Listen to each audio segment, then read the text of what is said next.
Hello, everybody, and welcome to another episode of Bill Has Opinions, your can't miss bullshit for the week. Bullshit, god damn it! You're never gonna get that right. I did it right once, and then then I stopped and was surprised. Oh, you're gonna have to make a note card. Yeah, or post it. Right. There'll be a post-it on the corner of the computer. It says it right here, Bill shit, but no. You need to make it all caps. I do. I'm Laura LaVoy, and I'm here with Bill Perkins, who has opinions. Yes, I do. Yeah. Yes. Here I am with them. I brought them. Welcome. Yeah. Welcome to my guest room once again, and another place to record a show. Yep. We're coming at you live from the Lord of the Guest Rooms, Rooms of the Ring, whatever it is, which seems important today. Oh, it kind of ties in. That our bedroom is entirely book themed. So right. We'll get to that in a second. But how have you been? Well, as I read earlier this week, the horrors persist, but so do I. That's how I'm going to start answering that question. That's fair. No, I mean, really, I can't fuss. Has anything eventful happened at all to me this week? I don't think so. I mean, the weather's been shit. That's about all I can say. The weather's been February has really been up and down. Like last weekend was fucking beautiful. The previous to yesterday, Yes. This weekend was shit. Yeah. Absolute cold as hell.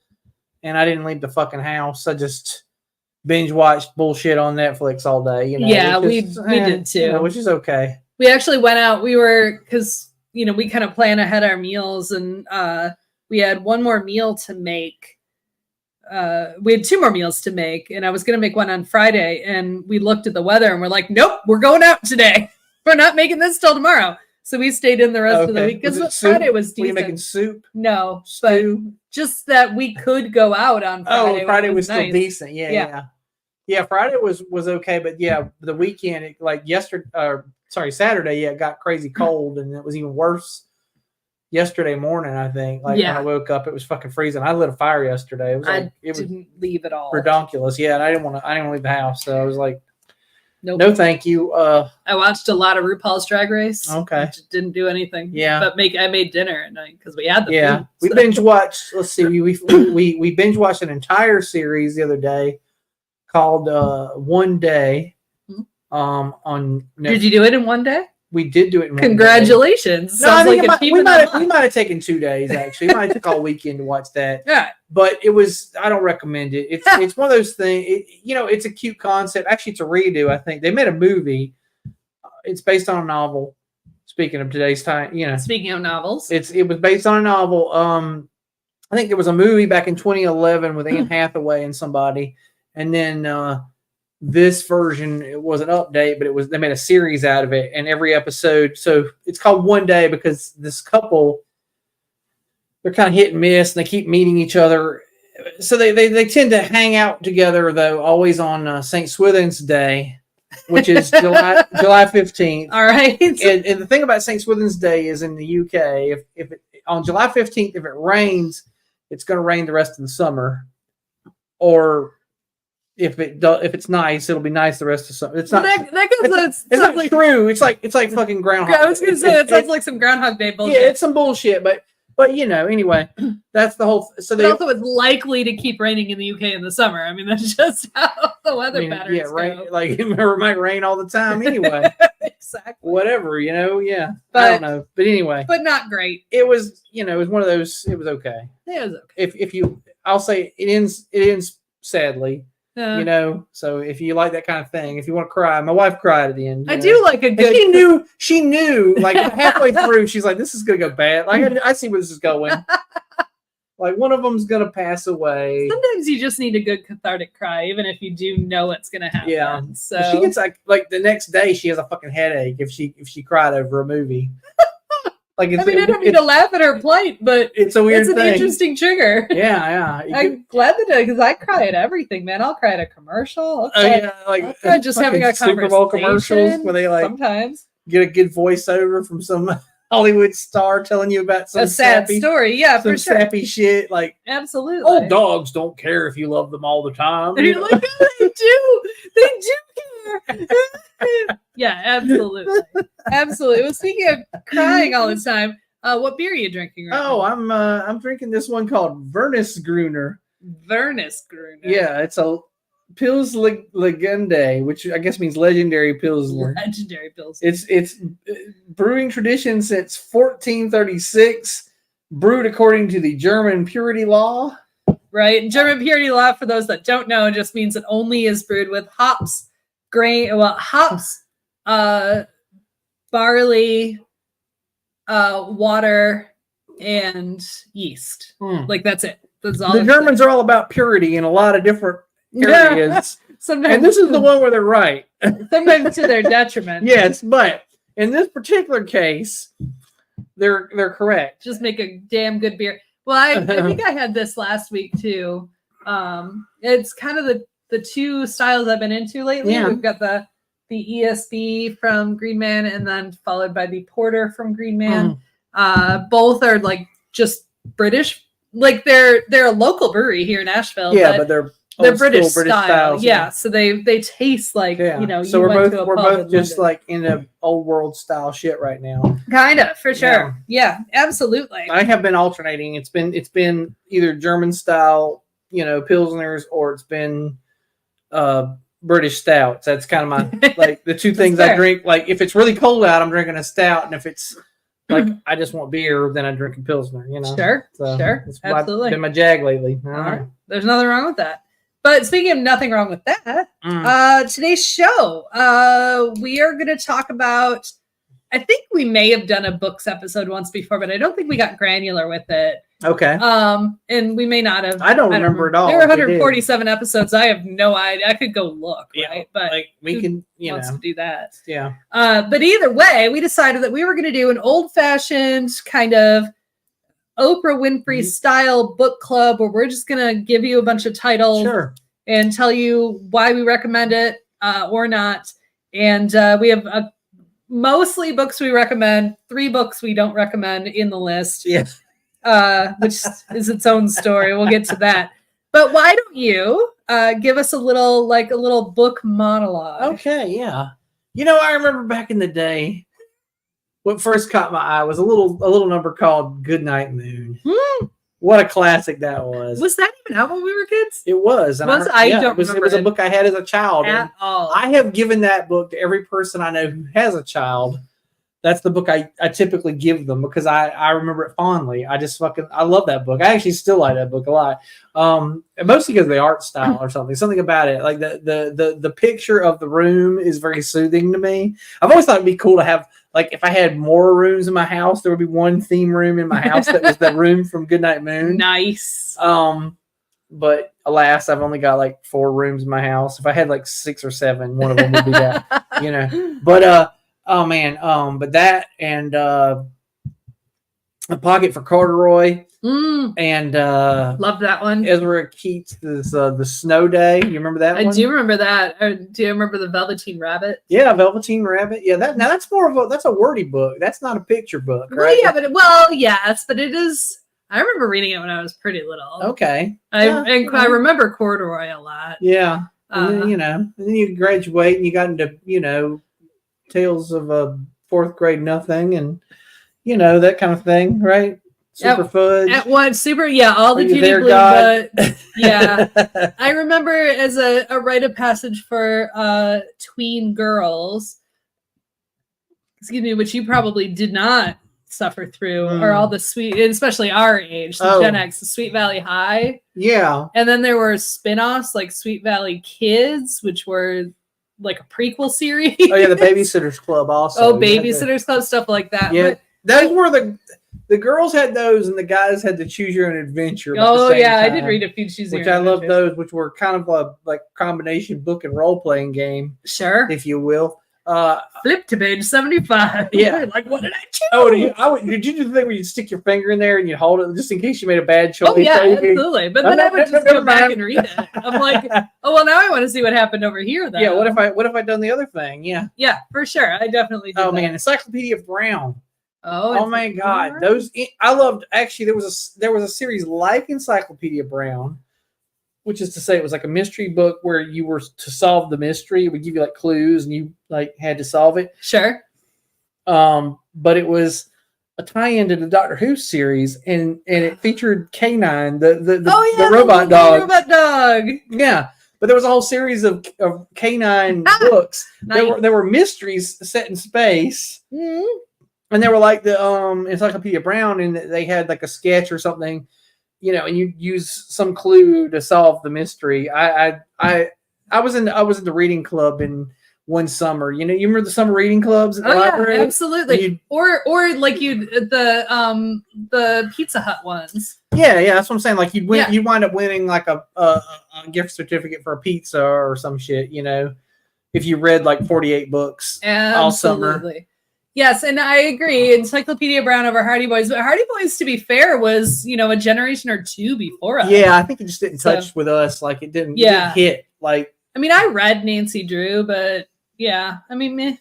Yeah, that's those just didn't hit with us. I feel like, but the Encyclopedia Brown and that kind of thing, absolutely, I was all about them. Yeah. Well, and I had so when I was reading like the Sweet Valley High in like 5th and 6th grade, I was getting increasingly bored with them, and I told my mother that I did not like these books, so she took me to the library and 3 specific. So I'm 6th grade. What? How old are you in 6th grade? Like 11 or 12. 11 or 12. Yeah. Okay. The 3 books that I was given at this time, at this age, was The Color Purple. Okay. V.C. Andrews' Flowers in the Attic. Well, everybody read that about that time. Between 5th and 6th grade, everybody, at least excerpts. If you didn't read the whole book, you read the hot parts. And Animal Farm. Interesting. And this would explain my lifelong struggle with anxiety. Yeah. So totally get it. Yeah. So you read all 3 of those in 6th grade? 5th or 6th grade, yeah. Wow. When I was tired of that. I had it. Here's the problem with and I wasn't even a part of the gifted program, but here's the problem with the gifted program. Yeah. Is I wasn't in the gifted program because I was too lazy. Oh. And I wasn't even really, the truth is I wasn't lazy. If you lived in the South, they would have put you in there anyway. Well, that's true. It was all just, down here, it was all test results. It was true. It was just, you test well. I know I swear every report card, it was doesn't apply himself. Smart kid doesn't apply himself. Why should I? Fuck it. I got that too. Well, and now as a nearly 50-year-old woman, I understand that it wasn't that I was lazy. It was I was anxious as fuck. So I didn't want to be because I was like, no, that puts pressure on me. That's terrifying. No, thank you. I think I already had I must have had like a slight inkling of how the way the world worked. And I was like, I'm a white man. Like, I only have to do so much and I'll just coast. That's fair. It's fine. That's fair. It's fine, I'll be fine. I know in 3rd grade, I would phone in a lot of, and I remember this, I would phone in a lot of my reading work for 3rd grade. And my teacher wanted to put me back. And my mom's like, no, she shouldn't be put back. I don't know what she should be, but she shouldn't be put back. So they tested me on reading, and I was reading at a college level. And that's when they started giving me books that they were like, okay. But they didn't, but I still avoided like the gifted program because I was like, nope. Okay. That's too much for me. I got thrown into it for a minute, and then I kind of like didn't apply yourself. Didn't apply myself out of it. It was what happened. I was in it for like 2 grade levels, and then they were like, okay, this guy's slack as fuck. Fuck him. He's not worth our time. Okay, so maybe he's smart, but he's an underachiever. Whatever. Well, that's fair. I mean, my entire school career is underachiever. Yeah.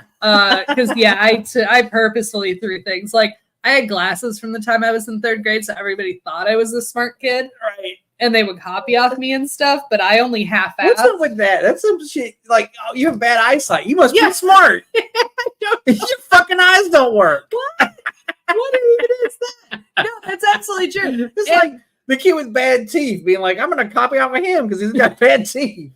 Right?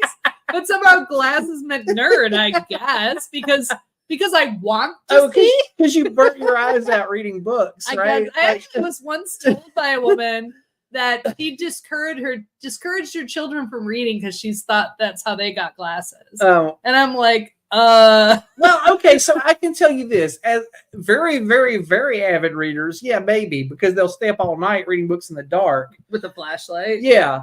And it might eventually cause eyesight problems, you know? Yeah, but not to that extent. Like my sister's sister-in-law was born a preemie and had glasses from the time she was like 1. Yeah. And she's like, I certainly did not read too much. Yeah, no, I mean, that's the thing. Is like, you could just have been born with fucking bad eyes. Right. You know? My father went blind in his old age. I am cursed with not great eyes. So I did not read. I read a lot, but I did not read too much to end up with astigmatism. Just enough. It did not cause my astigmatism, folks. But anyway, so since we are talking about books, I figure there's only one station break we could possibly take. Okay. Which I really need to update their little graphic because it's terrible. Oh, but we have some friends who have an organization here in Asheville called the Pop Project. And you cannot at all read that because this was one of the first graphics I made. Yeah, you like violated the laws of graphic design. I did. I really did. But putting a light color over a light color. But for you, those of you who can't read it, it's the POP project.org. But check it out. They're a really cool organization that donates books to places that can't otherwise get books. So like low-income schools, prisons, things like that. Okay. So they do good work. They built free little libraries all over the city. Like they're a really, really good organization. Yeah. So check them out. It's awesome. Donate to them. They do good things. And they're good people. They're good people. The people I know who are involved in it are good people. They are actually among some of my favorite people, to be fair. Yes. So, all right. So let's get into the meat of it. And we have a lot of slides. There's some meat. All right. And I told Bill before the show, I'm like, I just uploaded all the slides, order be damned. And we're just going to start at the top and work our way down. All right. And some of the, like when you upload, because the upload speeds are different, you can see the numbers are not right. Okay. But it doesn't matter. So these are completely out of order. Well, do you want to put the slide up? Because I also brought a copy of this with a different cover. Actually. Oh, okay. That's good. So one of the first books, the first book we're going to talk about that Bill put forth when we said, what are our favorite books? Yeah. The Bill put forth Brave New World, and I do agree. I always throw this one out. It's one of my favorites. It's the one I could find on my shelf today. This is a different version. Yeah, I do like the multiple covers. Yeah. I don't know. This one is listed as vintage Huxley, so apparently if you buy that, that was probably the 1930s artwork. It looks like Sure. And I remember the copy that I read, because I read this in high school. It was just like a pink cover without much, like it. That's kind of how I feel. I feel it was like a very plain. I don't remember there design being of any sort. Kind of like Catcher in the Rye, like just had just sort of plain. Yeah, but anyway, I mean, I like most dystopian future stuff, because all of it kind of touches on a vibe a little bit, like it. You know, they all don't get it 100% right, but they all kind of caught a thing or two about the way shit was going. But Brave New World, I think, catches the thing to me about Brave New World is it's not really like, whereas 1984 is all like this dread about the fucking government and what the government's going to do to you and all this shit. Sure. Brave New World is more about like society in general, like how people are going to react to changes. And how everybody just kind of checks out and decides, fuck it, kind of whatever. Like, I don't give a fuck. Like, I just want to have a good time or whatever. And it almost, and I think a lot of those books at that time were kind of answers to each other.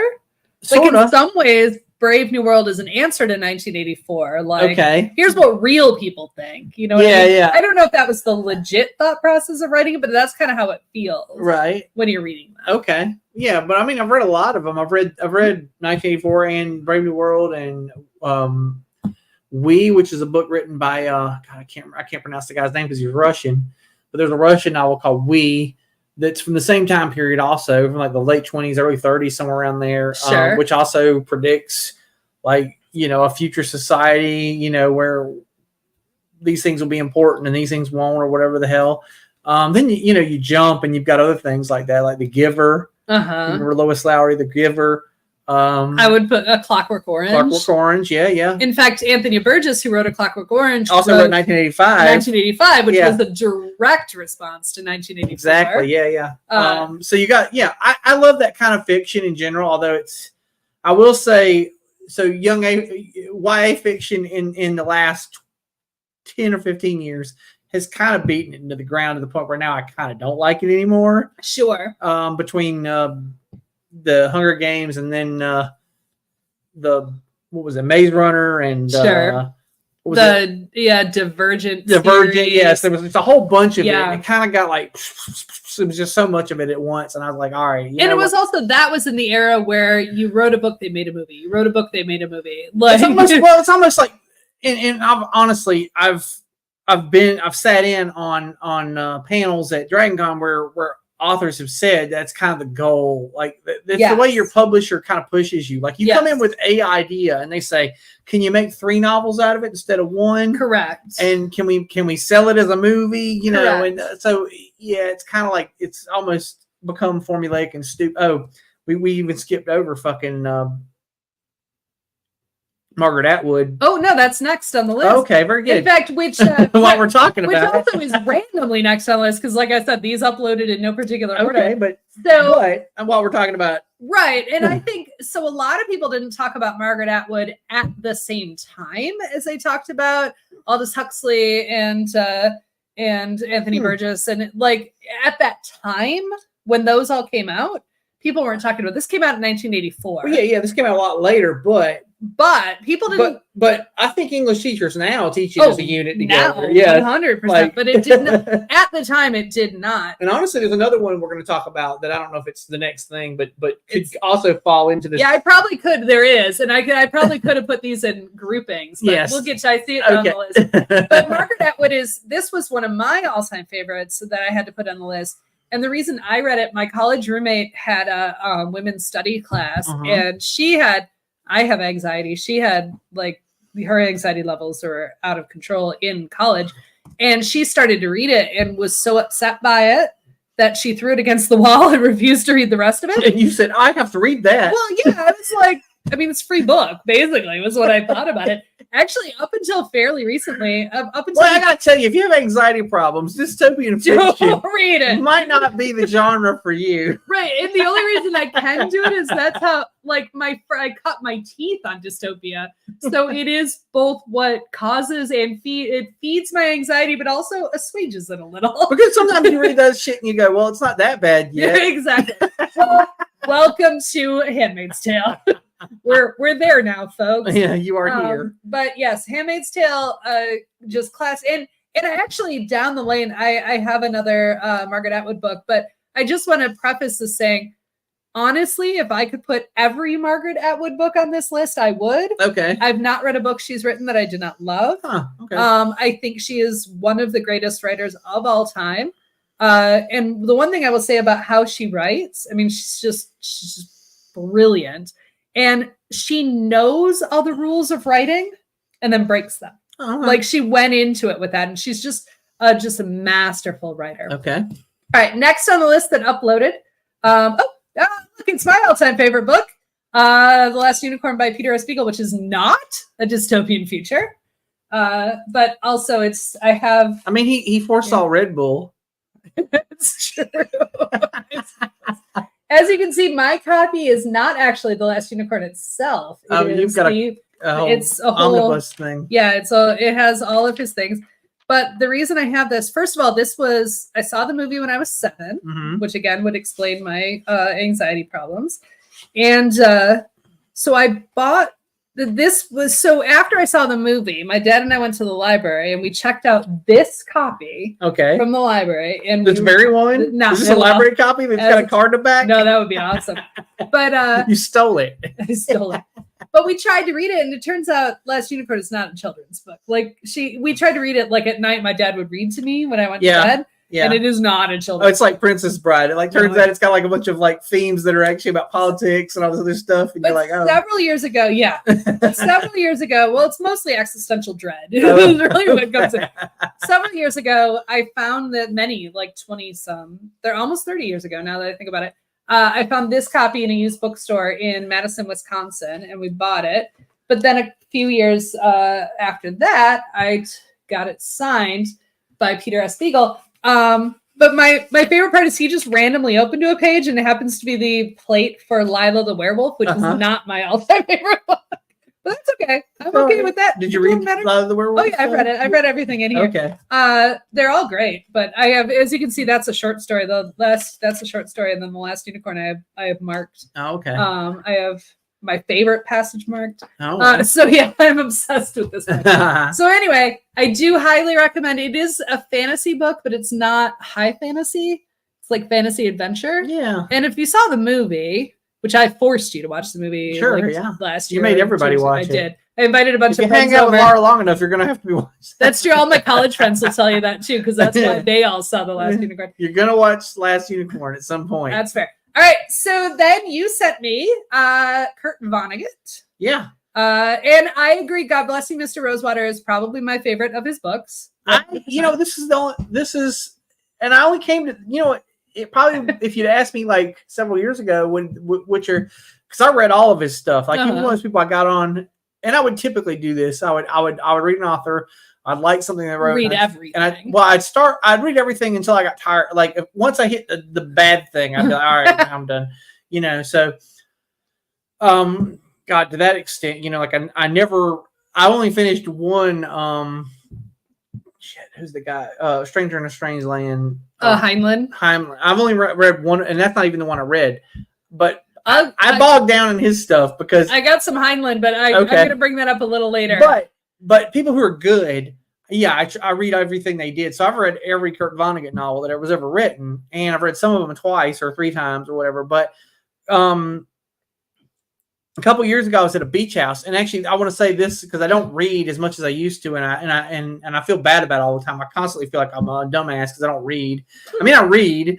Obviously, I read the internet. Right. Capable of reading. I'm capable of reading. I can read. I read a lot of shit on the internet. I read news and, and bullshit and whatever. That's the problem. I read too much on the internet, not enough books anymore.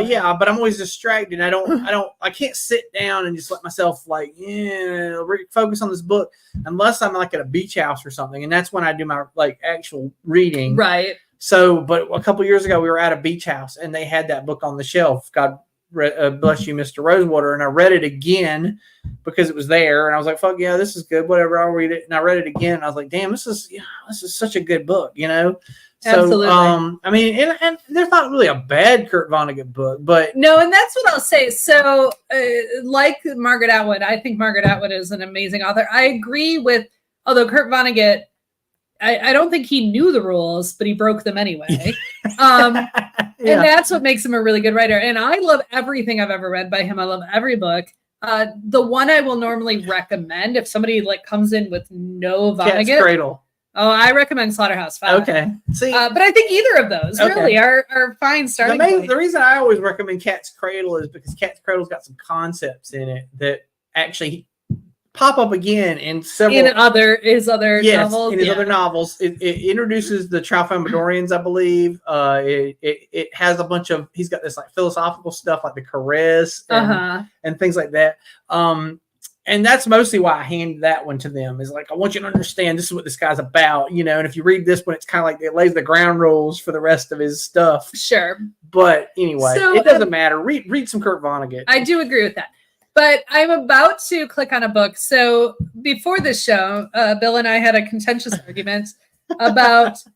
Bill said we should have some books that are overrated books, and I was like, "The fuck is an overrated book?" Obviously, they have value to the people who like them, the people right? Who overrated them. I guess. Well, I was saying, people come at you, recommend you a book, you should read this. You should read this thing, and then sometimes you're like, hey, cool, yeah, you read the thing, and you're like, that was a good book, and then other times you finally give into peer pressure, and you read the thing, and you're like, what a piece of shit, what a waste of time that was. Well, I'm not saying I will go so far. This is the difference between me and her. Is I will go so far as to say, yeah, it's a piece of shit book, and the people who recommended it are crap. Yeah, I won't. And the reason I brought that up here, first of all, it ties into the next book because after he said, I'm like, I don't believe in overrated books. And then I was like, now I've got 3. But she ran with it after I I convinced her, like, hey, sometimes people tell you about a thing and it turns out it doesn't. But I'd like to point out, as the previous book, I think Kurt Vonnegut is one of those divisive authors. People either love him or they sure, don't. absolutely. And a lot of people would tell you, "Oh God, Vonnegut's overrated." No, I can't believe you would suggest that. I would say he's not for everybody, 100%. Yes. But but that brought me to my first of my overrated books, and again, these are in no particular order. So however they uploaded as slides is what we're talking about. Okay. But it just turns out this is the one that came up. And when you said, is a book overrated? And the first thing that I thought of was this. Oh God. And I hate to tell you, but the Bible, it was not great. Yeah. It's not a good book. Don't read it. It's terrible. The fandom is toxic. Oh, very. That's probably, whenever people start railing about Star Wars or something, I'm like, you want to hear about a toxic fandom, right? Like, listen, like the Star Wars folks got nothing on the Holy Bible folks. Well, and I did actually read the entire Old Testament. By the time I read the Old Testament, I was even the baguettes, or just skip through that. I skimmed. I read them, but I skimmed. You got the general idea. Yeah. This guy's that guy's great granddaddy. Okay. But at the same time, this book is still the bestseller of all time. But I guarantee you, most people buying it don't read it, or you read bits, read bits and pieces. I read bits and pieces. I mean, and honest to God, probably read more than a lot of the fans, but I have not read the thing all the way through. So, but at the end of the day, this is not a episode on religion. No, but I definitely find that book to be a little overrated. I mean, and a lot of bad things have happened because too many people put a lot of. I know it's crazy that we didn't pick like. Revelations is some wild stuff. Yeah. Well, it was based on a guy having a fucking hallucination after eating some bad bread or something, you know. So there you go. Well, we've got some other books. So let's move on, because otherwise we could probably talk about that forever. But you mentioned the Richard Buck classic, Jonathan Livingston Seagull. Yeah. A story. A story. It is a story. I'm very familiar with this book, but I admit I have never read it. You've never read it. Well, you can read it in an hour and a half. Okay? Oh, yeah. It's a very short book, but I like it because it's kind of inspirational. It's almost, it's very almost Nietzsche kind of thing. Sure. Because it's like it's like a parable of Thus Spake Zarathustra, kind of like it's about transcending what you are and being the best you can be, kind of thing, like working on yourself, I guess, living your best life. I don't know. Sure. That's what Jonathan Livingston Seagull. He's a seagull who decides he's going to be the best seagull there is. Sure. Sure. He transcends seagullness, and sometimes that's what happens. Anyway, all right, but then the conversation that started the overrated book, and then you offered this one, yes, to me, which I read it and I did not find it life-changing, and I think that's sort of where you were coming at it. Yeah, because all of its fans at the time were like, "This is the best book you'll ever read." Oh God, it'll change your life. And actually, the book itself says this in the first couple pages or something. It says this book will, will change the way you feel about religion or something like that. Or it'll make you. Oh, it said no. It said, and I quote: "This book will make you believe in God." Yes. That's what it said. Yeah. And I read it. And of course, if you're familiar with the story, if you've seen the movie or read the book, it's this whole long story about a shipwreck with a bunch of zoo animals and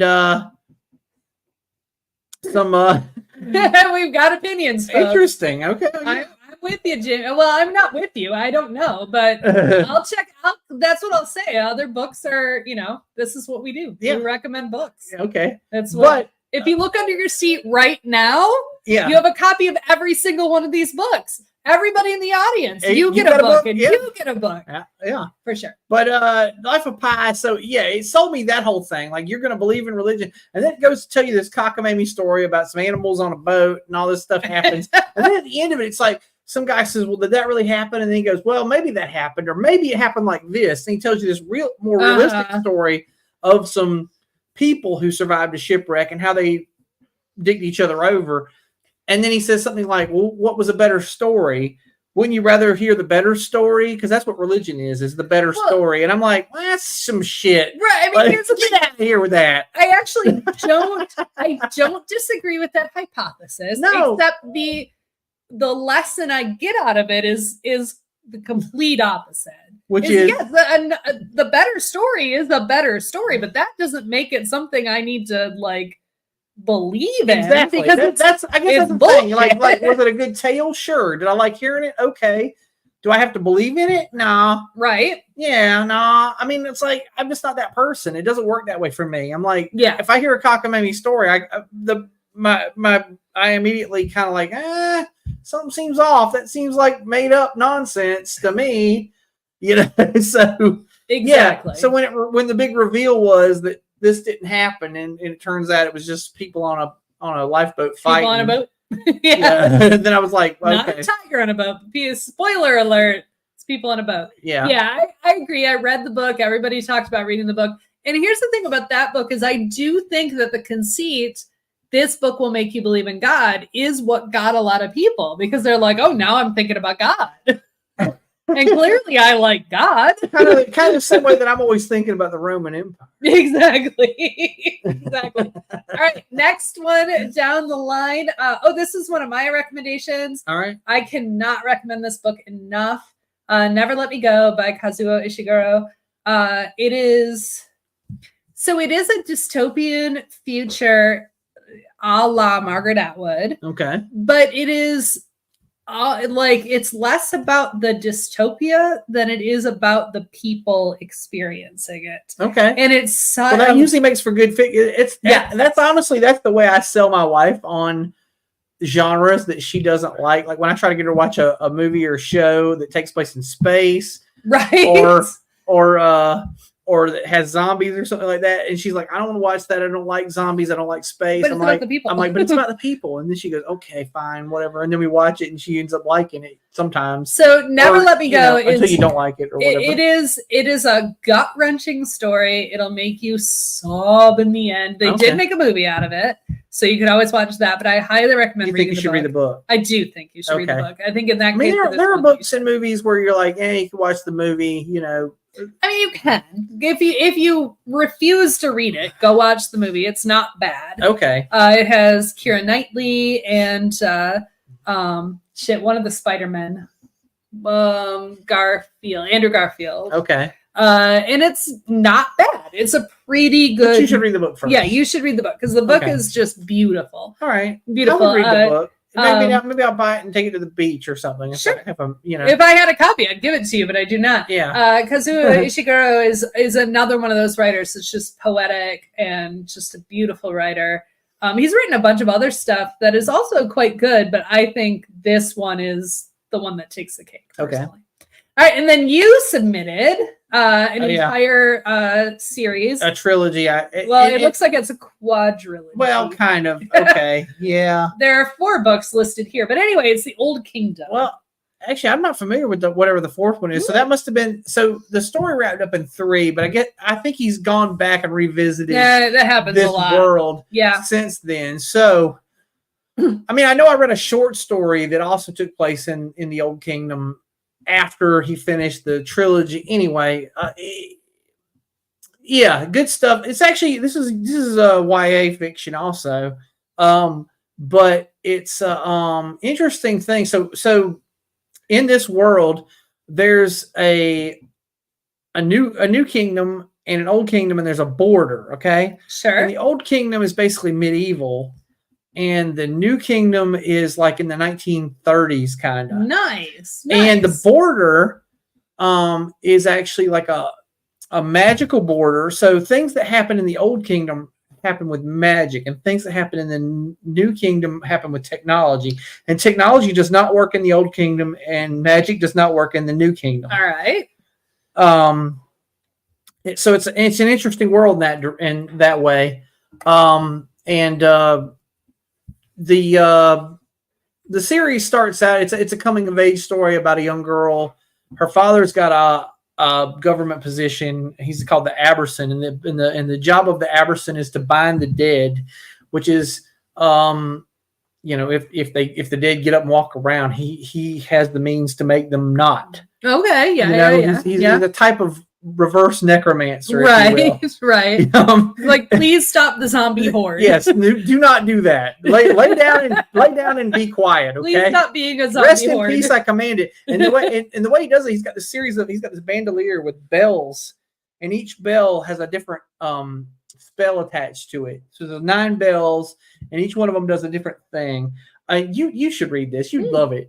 He's also, I probably would. There's a demon that's under a I don't know a binding spell also, and the demon appears as a cat named Mogget. Oh, do love cats. But I know people have named their cat Mogget. So yes, that's why. Yes, exactly. So the cat, it's not really a cat; it's a demon that's bound, but it appears as a cat while it's bound. It's wearing a collar with one of the bells on it, and the bell binds the cat or binds the demon. Gotcha. So that into a cat form, so that it can't do the demon shit. But it. And then there's another character called the what is it called? The Dastardly Dog or something like that. That's not it.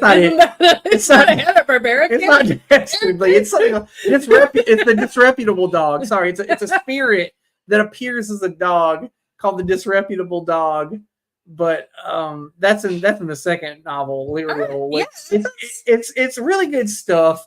Oh, and each book is about a different person. Okay. Sorry, so it takes place in the same world, but there are different people have different important roles. Like the Aberson is the person who binds the dead. That's Sabriel. She's the daughter of the Aberson, but something happens to him and she has to take on the role. Right. Like, so of course it's thrust upon her. Lyrial, I can't remember what her role is, but it's some other. It's more like a religious thing. And then there's the king. Those are like the 3 important roles: is the king, the Aberson, and then whatever this other religious thing is. Sure. The 3 people who kind of control the kingdom, sort of, and keep everything in check.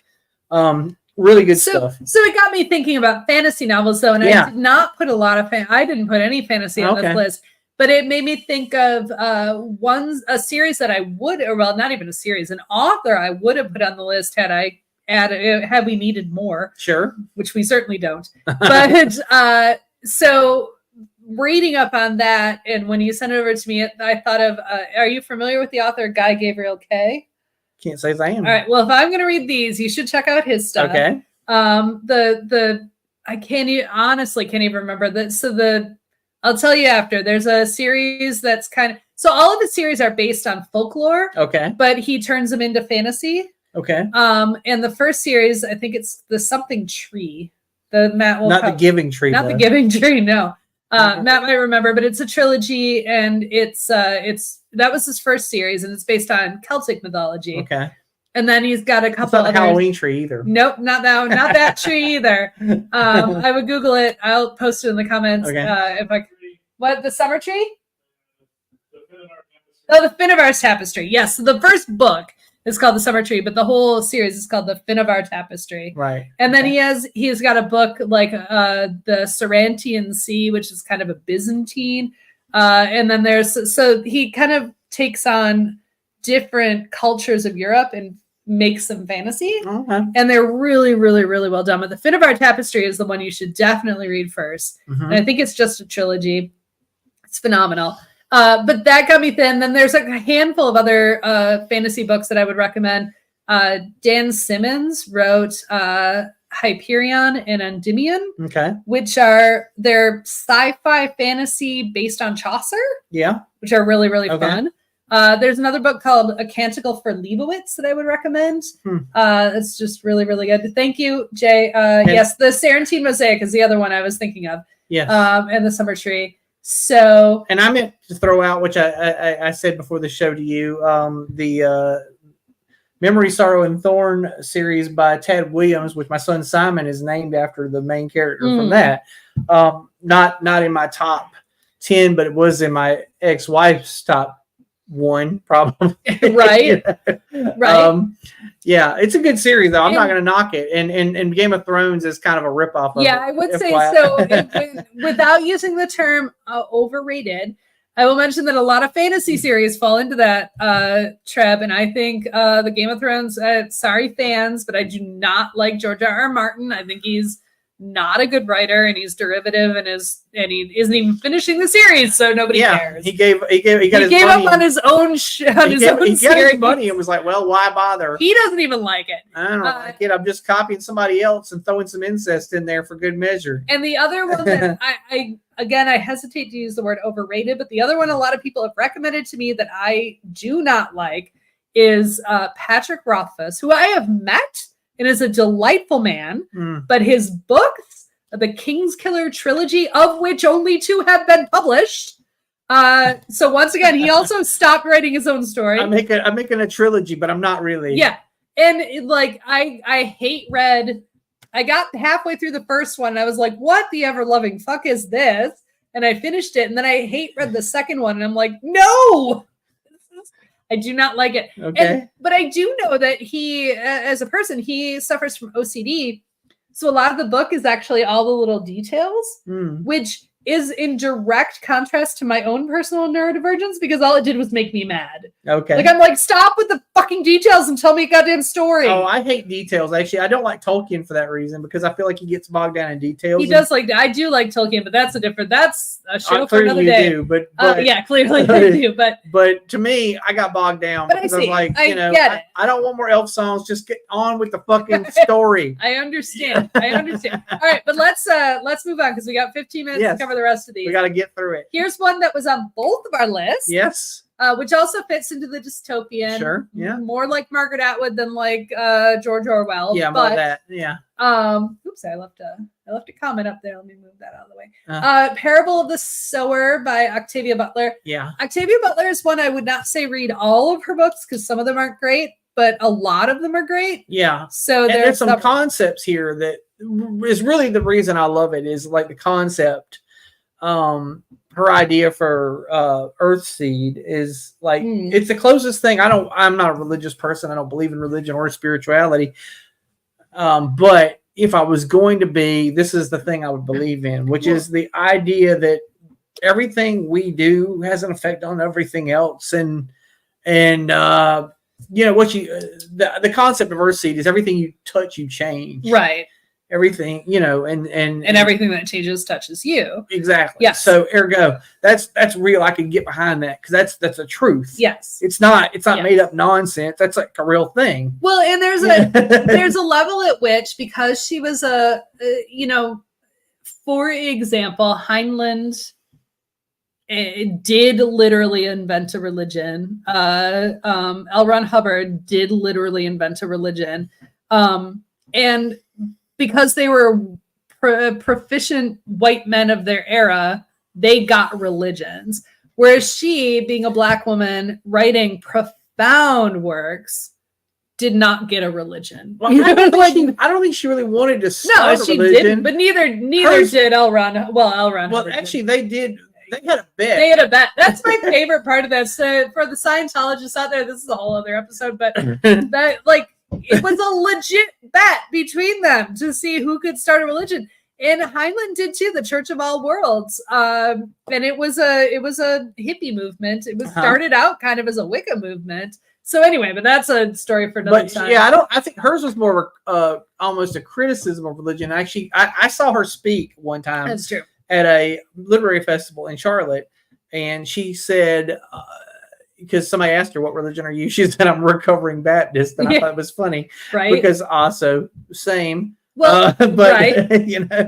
And so Parable of the Sower, check it out, though, it was written in the early 90s. And she basically predicted the rise of Trump in that story. She did, yes. So basically, marginalized people were saying, folks, if we don't fucking fix this shit, this is what we're it's going to get worse. Yeah. Yeah. And it did. Yeah, no, she totally did. Like, it's very prescient, and anybody should read it, because it's got some good stuff in there. It's got good concepts either way, but you'll also be blown away by the prescience of it, I would say, which happens a lot in sci-fi. Yes. Well, so that brings us to the next one on the list. I heard this is being made into a movie now, finally. Is it now? All right. Yeah, they're developing it apparently. So Arthur C. Clarke, Rendezvous with Rama. I don't know how I feel about it though, because I'm genuinely disappointed most of the time with things that I love that get made into movies. Like Sure. I'd rather just have my fond memories of the good book I read, you know. But Rendezvous with Rama is about this. It's kind of like a Dyson sphere, but it's a cylinder instead. Sure. If you're a sci-fi person, you know what the fuck I mean. It appears in the sky, and we send a ship out to encounter it, and they go in it, and things happen. But I fucking loved it. So I find it. So I won't refer to a book as overrated, but I'm not a huge fan of Arthur C. Clarke. And I'm going to skip down real quick. He's got a writing style that I get. Because sometimes. Yeah, and you also mentioned Isaac Asimov, The Yes. Gods Themselves. Obviously, Asimov, a prolific writer.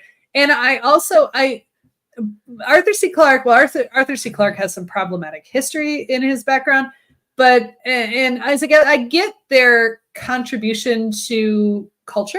Yeah, is important, but I do not like either of them. Okay, it's fair. As writers. Yeah.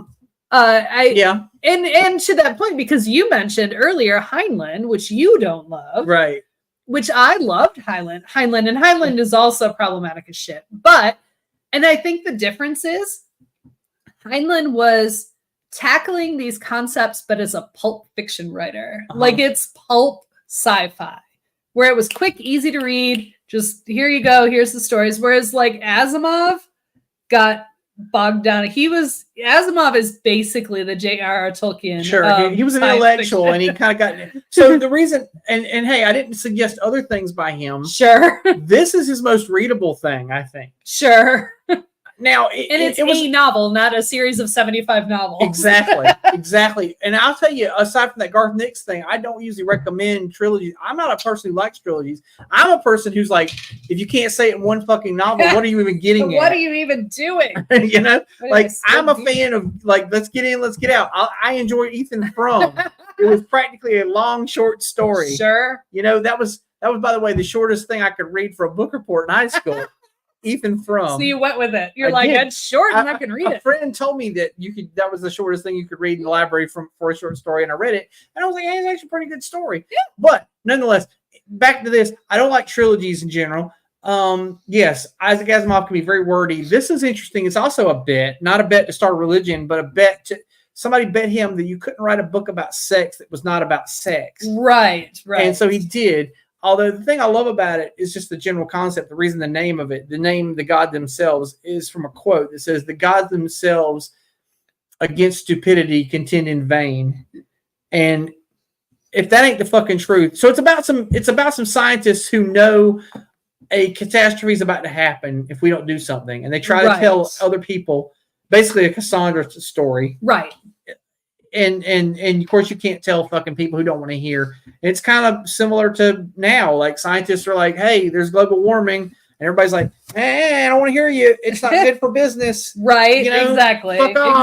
Okay. Well, so there you go. The gods themselves against stupidity contend in vain. Speaking of the gods themselves, okay, one of my very, very all-time favorite books, and it's one of the few I actually still own a physical copy of, is The Marriage of Cadmus and Harmony. Okay. It's by a Italian gentleman by the name of Roberto Colasso, and it's actually translated. So he was So you don't have to read it in Italian. I do not have to read it in Italian. I mean, you could if you read in Italian. Well, and it's nearly impossible to find, and I stumbled across it in a used bookstore that used to be in downtown Asheville, like almost 15 years ago. You can see it was once $25 and then marked down to $11.95. You steal. Oh, they got marked at face value. Yeah, face value, and then marked it down to $11.95. Bookstore. Yeah, but you can see. I don't know if you can see this. Like I have shit marked because it's. So this book to me, I would not say it's a Bible because I think that's a shitty thing, right? But you don't mean it informs my worldview in a shitty way. Yeah, it informs my worldview in a delightful way. So it's basically a retelling of Greek mythology. Mm-hmm.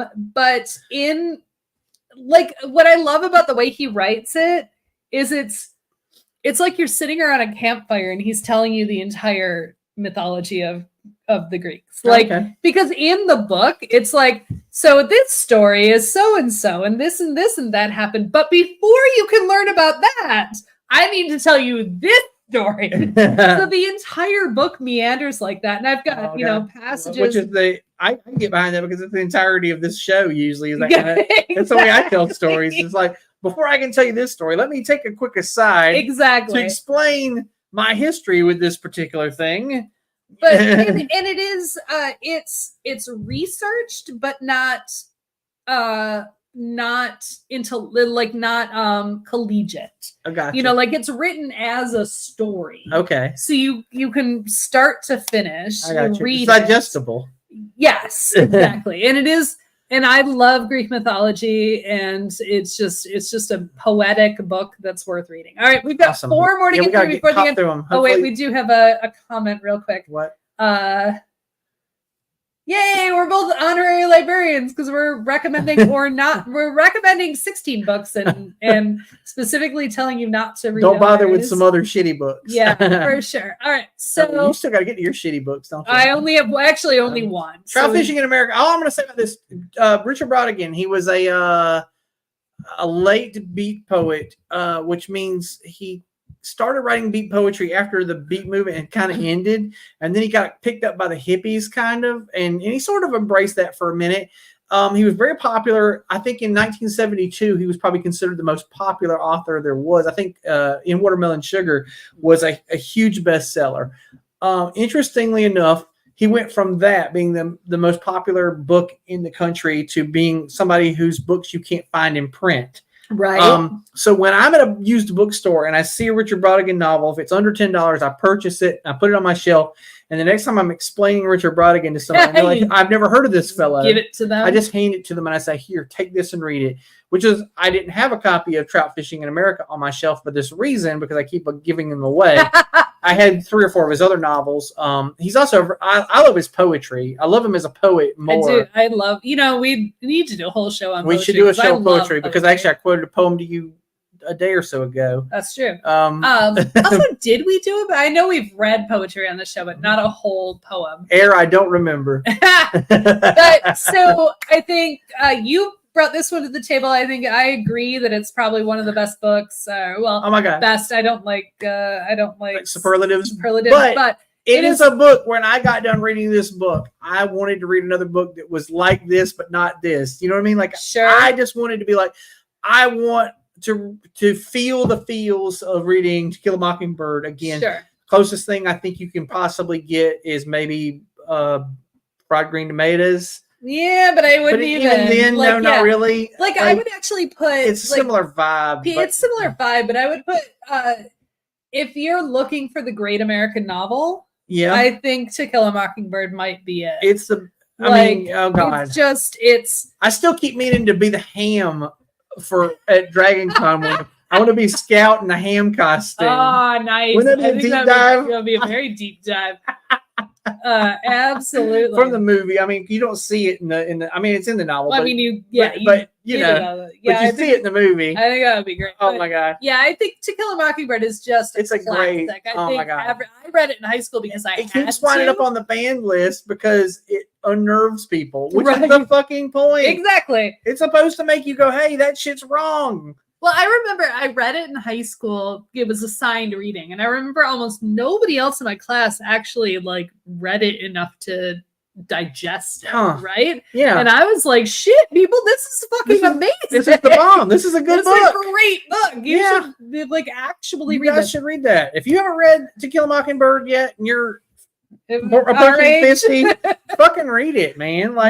For sure. Absolutely. Look, we can cheat these days. Just download it as an audiobook. Sure. Listen to it while you're working. While you're working, doing the treadmill, cooking dinner, whatever it is you do. Absolutely. All right. So so when you said overrated books, this was besides the Bible, was the second one I thought of. Okay. Because this was one that somebody recommended to me and said, oh, you've got to read this book. And oh shit. I read it. Okay. I'm familiar vaguely with it because of the forward.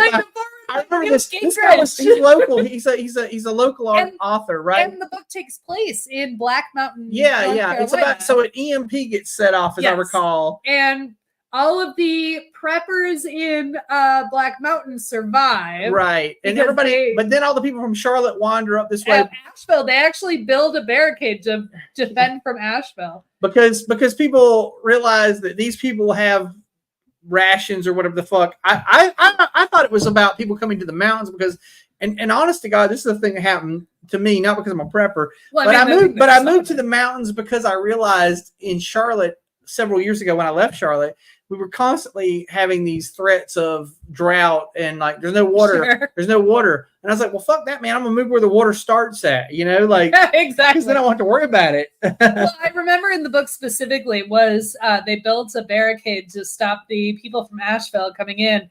And I'm like, you misrepresent Asheville because all the hippies in Asheville are doing is going to the drum circle, drinking all the beer in town and dying. Right. Like, we don't care. They will not. No, Charlotte would be your threat. Yeah. Charlotte will march their ass up to Black Mountain and they will seize your shit. Sure. That's what's going to happen if that happened. I mean, but I mean, honestly, I'm not saying it. Preppers, it's a dumb idea anyway because, like, what do you want to do? Survive another 6 weeks longer than everybody else? You won. Right. So you win. have a mechanical thing, but gasoline goes bad after a short period of time. So good luck to you. Yeah. And then the last one on the list, which so this is what set off my I don't believe books are overrated. This is a dumb book to think is a good book. Yeah, no, I actually had an adult human male tell me this when I said it was one of my not even one of my all-time favorite books. I said it was one of the books that changed my life. And they're like, that's stupid. It shouldn't change anyone's life. And I'm like, fuck you, asshole. But I think Watership Down. Turns out this guy's scared of rabbits, though. Yeah, well, maybe. I think Watership Down is one of the greatest books ever written. Oh, yeah. I think it's a beautiful story. But it ties into the other stories that are my favorite from my childhood. That are traumatic animal stories. Animals experiencing existential crises, which explains a lot about me now that I think about it. But I think Watership Down is a fantastic book. Yeah. And I think everybody should read it. I mean, see the movie too. It's good. It's fine. Actually, Netflix did a miniseries a couple years ago. Really? That's not bad. With real rabbits? No. Oh. Wouldn't that be some trauma if they went back and refilmed it with like real rabbits? Oh God. No, but it was digital animation. It's actually really pretty. So it looks like real rabbits. It does, yeah. But it's not. It is not. But it's really no animals were actually harmed. No. They should do it like with real rabbits. Be like at the end, like these rabbits were actually harmed. No. No. You imagine? Turns out this really happened.